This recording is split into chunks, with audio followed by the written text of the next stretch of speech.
Welcome into another episode of the News4JAGs podcast. I'm Jamal St here alongside Justin Barney. Justin, it is time to talk about the regular season. We got a team. Close. We got a team. Jacksonville finally has a team together, 53-man roster, practice squad. Everything's been set. The real games start.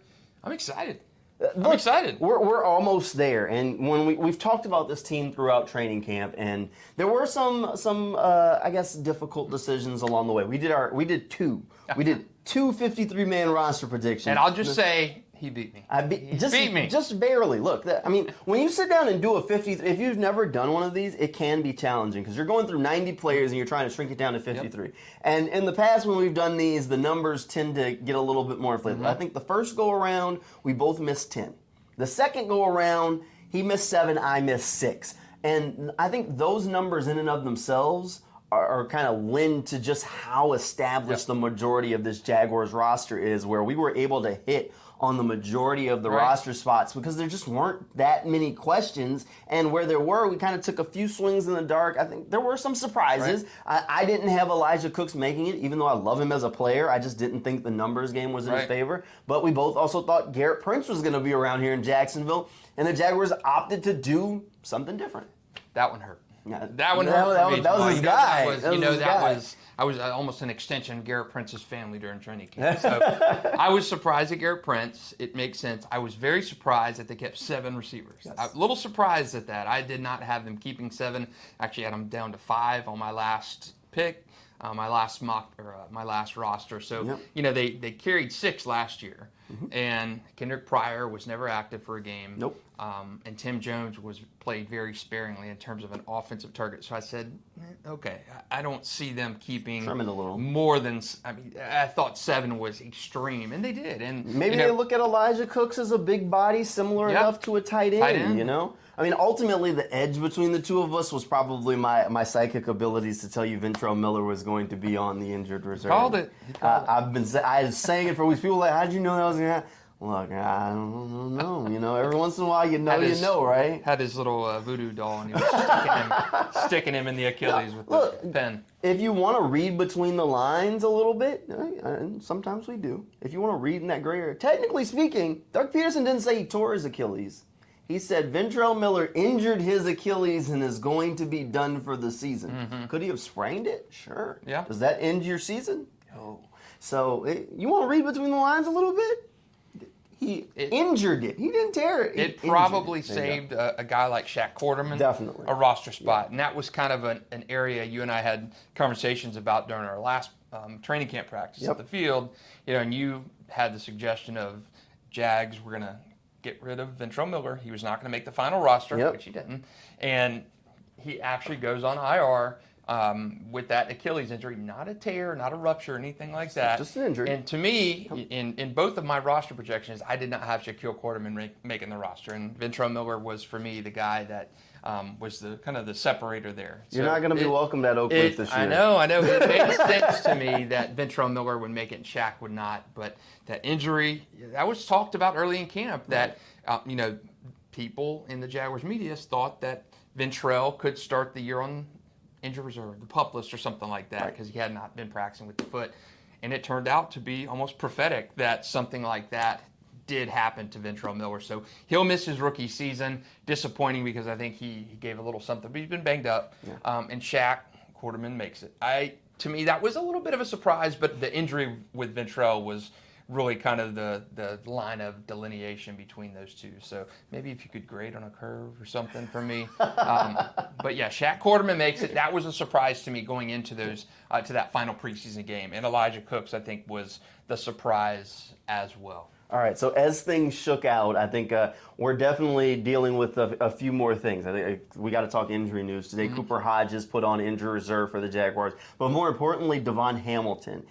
He had the back injury. They said it was a non-football related back injury. Didn't happen at practice. They were trying to figure out what the deal was. Doug Peterson said DaVon would be back in the building, and now DaVon's on injured reserve. Now, what does that mean? That ultimately means because they put him on injured reserve after roster cuts, that Hamilton is just inactive for a minimum of 4 weeks. So the minimum of the first month of the season. Then the Jaguars could reactivate him. So we know he's going to be down for at least that that first stretch of games, and then we'll see when DaVon is ready to get back out on the field, if he is able to get back out on the field for the Jaguars this season. This is a big blow. Yeah, this is a tough one to swallow, because I know a lot of people may not understand just how valuable DaVon is for what he does for the defensive line, but he does that dirty work. Right. I mean, he controlled the line of scrimmage. He did a lot of different things in the running game, freeing up guys like Foye Oluokun to go out there and make tackles. Right. So, I mean, this is a big blow for that defense. And again, that's a guy that they like. DaVon Hamilton is almost the quintessential Jaguars draft pick, right, where you want to draft a guy, develop him, pay him that big second contract. DaVon Hamilton did exactly what you needed to do, exactly the blueprint for Doug Peterson and Trent Baalke: draft and develop, even though Doug didn't draft him, but draft and develop and pay him that second contract. And DaVon Hamilton, huge contract in the offseason, very well earned, coming off a career year, has had an exceptional training camp. And when you saw DaVon on the practice field, he was the best player on that defensive line, no question about it. So he's your best run guy, he's your best guy at setting that line of scrimmage, and he's not there for at least a month of the season. On the flip side of that, you're coming off a good training camp with a guy like Jeremiah Ledbetter, who could kind of come in and give you those reps. So you're hoping that with the loss of DaVon for at least 4 weeks, first month of the season, you could have a guy like Jeremiah Ledbetter. How will that preseason translate to the regular season? We see this all the time where guys have great preseasons, you never hear from them in the regular season. So how will that happen? And I think it's going to be a by-committee approach with DaVon at this point now. There's no guy to really get in and replace that girth and that production. Right. But I'm liking Jeremiah Ledbetter, what we saw from him. It's going to be a team mentality to replace him. Adam Gostis, Jeremiah Ledbetter are going to be the guys that are going to be looked to fill that void. I mean, Ledbetter, according to Pro Football Focus, was one of the top-rated run defenders during the preseason. And keep in mind, just because you may not know his name doesn't mean that he's not a good NFL player. Jeremiah Ledbetter is a Super Bowl champion. He won a Super Bowl with the Buccaneers, and I'm almost positive he was a starter for that team. He played a lot of snaps for them, a big role. That's part of the reason why Mike Caldwell wanted to get him here to Jacksonville. Jeremiah likes to say he was here before Mike, but, you know, hey. And what you like to say is, you almost call this maybe just an agent or something side. But way back in the early part of this year, you were kind of on the Jeremiah train, and you talked to Brinson Buckner, and Buckner said, man, watch out for Jeremiah Ledbetter. I remember you came back to work one day and said, man, Buck talking about Jeremiah Ledbetter blowing up, and I think he made your early roster, your early 53 man, and man, he has had a hell of a preseason. He has justified that spot and what Brinson Buckner talked about. And it's been a great preseason. I like Jeremiah Ledbetter. I've been watching him ever since you said that back in March or so, and he has been phenomenal. So I don't feel as bad about DaVon. Loss, it's a big loss, but I like Jeremiah Ledbetter. If I throw out enough wild stuff, every once in a while something will stick to the wall. You know what I mean? You throw out enough hot takes, you throw enough pasta at the wall, something sticks. Yeah, that's right. So every once in a while. But yeah, I think Ledbetter can help to fill this void, and ultimately the Jaguars would like him even once DaVon gets back to be able to kind of be a part of that rotation to keep everybody fresh down the stretch. So with the games right around the corner, we're not quite to the point where we want to start talking about the Colts. But we're looking at this roster, and one of the things that keeps sticking out to me, and I think we've talked about it a lot on the podcast and over the course, is just how talented the Jaguars' offense is. When you look at it, and keep in mind, Doug Peterson's won a Super Bowl, and you look at that Eagles team, and you look at this Jaguars' offense, and I'm like, every time I look at it, I say, I don't know that Doug's had more offensive talent than he's ever had in his coaching career than what he has in Jacksonville right now. He does, and look at that. You saw that. Flashes of that in the Dolphins game. I mean, that Dolphins game should have been just a rout when it was one-on-ones. I mean, Tank Bigsby fumble really kept that game closer than it should have been. Offense looked so good. There was a 4th down pass to 4th and 6 to Christian Kirk. He gained 8, and that set up a touchdown. Travis Etienne ran well. Tank Bigsby outside of the fumble, he ran well. The great catch by Calvin Ridley. We've scratched the surface to seeing what he brings to this offense. And yes, it is a dynamic offense when you consider what Jacksonville's had. Now, I think there are some spots. I think there are a spot on the offensive line. I don't know with Tyler Shatley how his health is. We haven't seen him in a while coming back. So I do think there are a couple question marks, but it's the best offense on paper that I've seen in quite some time for Jacksonville. If I had one point of concern after watching the Jaguars starters, especially on offense through the preseason, it'd be the turnovers. So the Jaguars starters played 5 drives through the preseason. 2 of them ended in turnovers. So that only left you with 3 drives left to work with.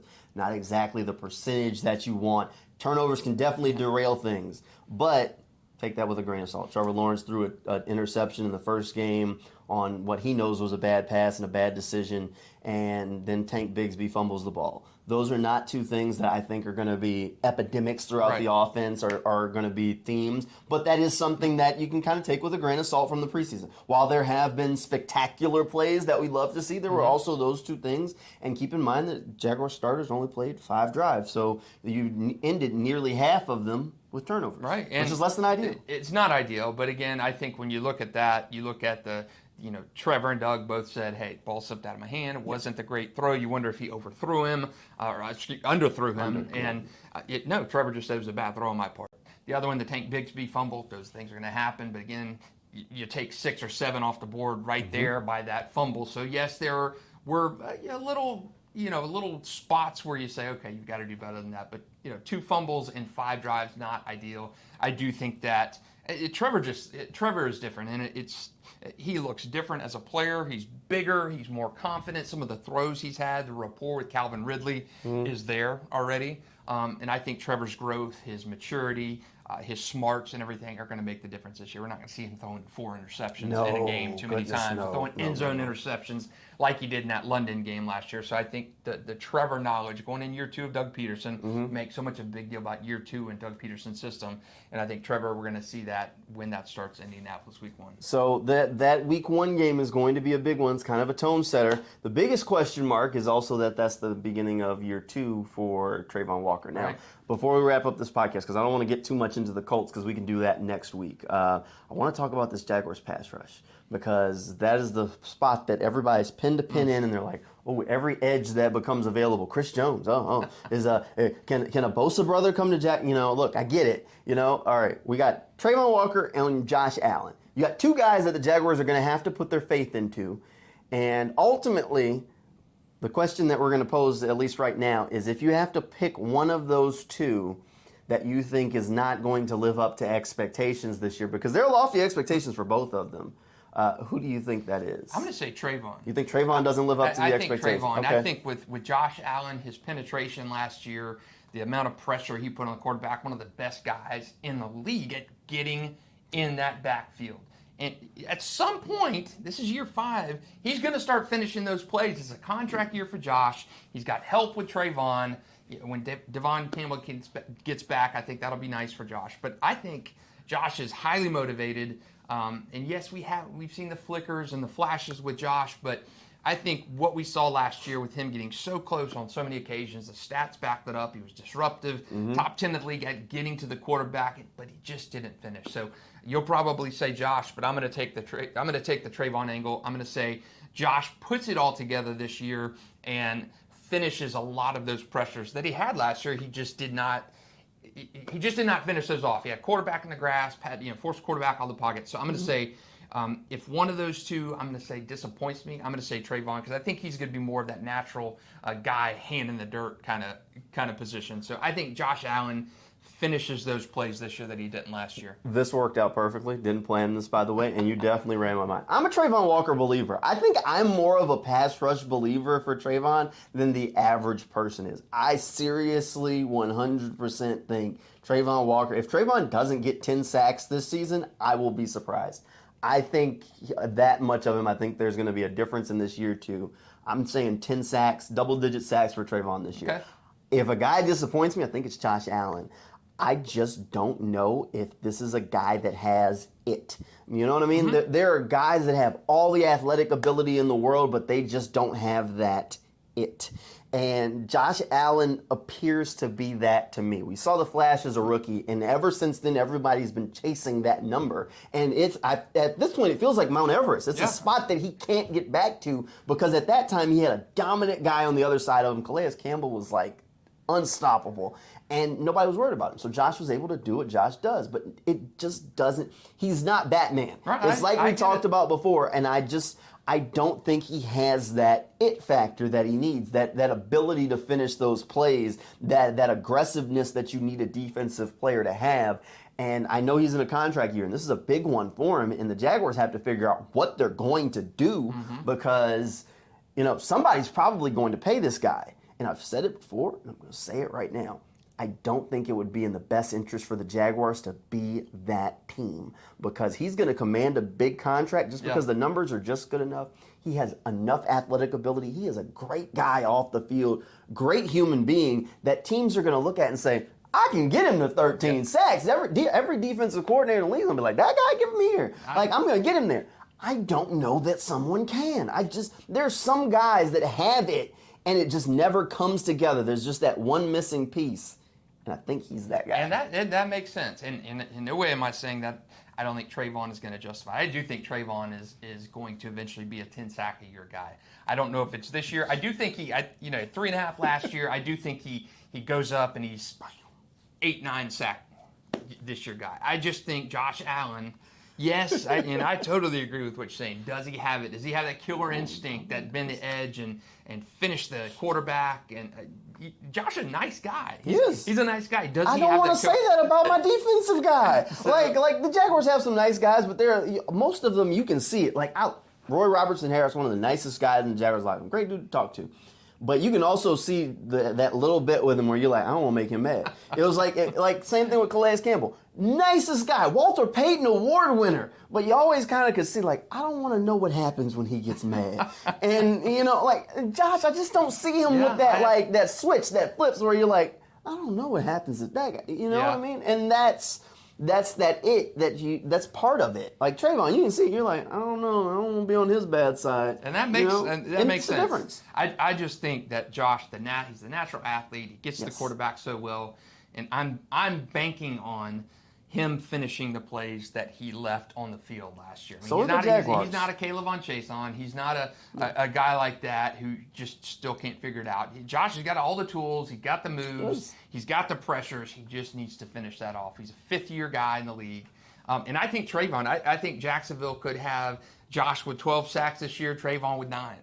Travon with 10. I think those two guys this year take that next step. But I think if I'm picking a guy, I think Josh has so much riding on this season. He was there last year. He's not like a guy who's just still trying to figure the position out. He was there many, many, many times last year. And that's the part that worries me the most. So somebody told me this over the offseason while we were talking. They said the hardest thing to fix is the ability to finish for a defensive guy because that end of that rep is so rarely practiced live. You do it in the game. And there's very few drills that can simulate what a defensive guy needs to do to make that turn and then bring down the quarterback. And that's part of the reason why there's some guys that are good at it and some guys that just aren't.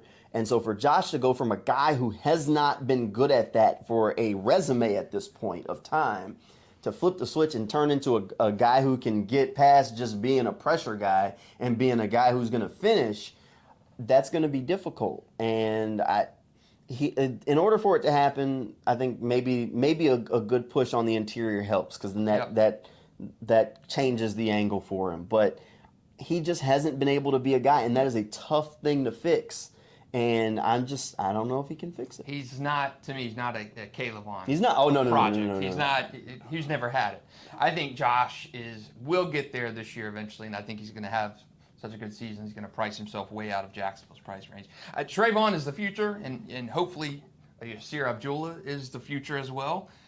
If Josh breaks out and doesn't come back in Jacksonville next year and price himself out, maybe. Well, they franchise tag him if everything's perfect. They franchise tag him. Is he a guy you would be willing to franchise tag at this point right now, knowing what you know about Josh and banking on? Is he a guy where you say, okay?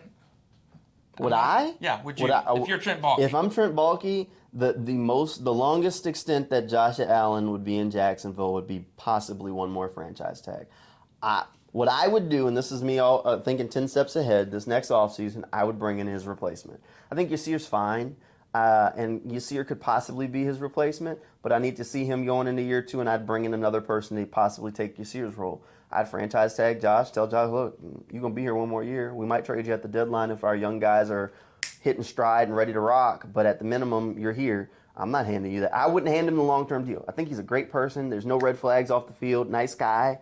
I just don't feel like if you're going to invest $100 million in cap space into somebody, You need to know what you're going to get on the field. Of course. And the Jaguars have enough young players that need to get paid. Tyson Campbell. Like, would you take Josh Allen over Tyson Campbell? No. Would you take Josh Allen over Andre Cisco? I don't know. That's tough. That's a tough one. That's a tough one. But think about if Andre Cisco goes out this year and has a similar year or even takes another step. Because last year was his first year as a starter.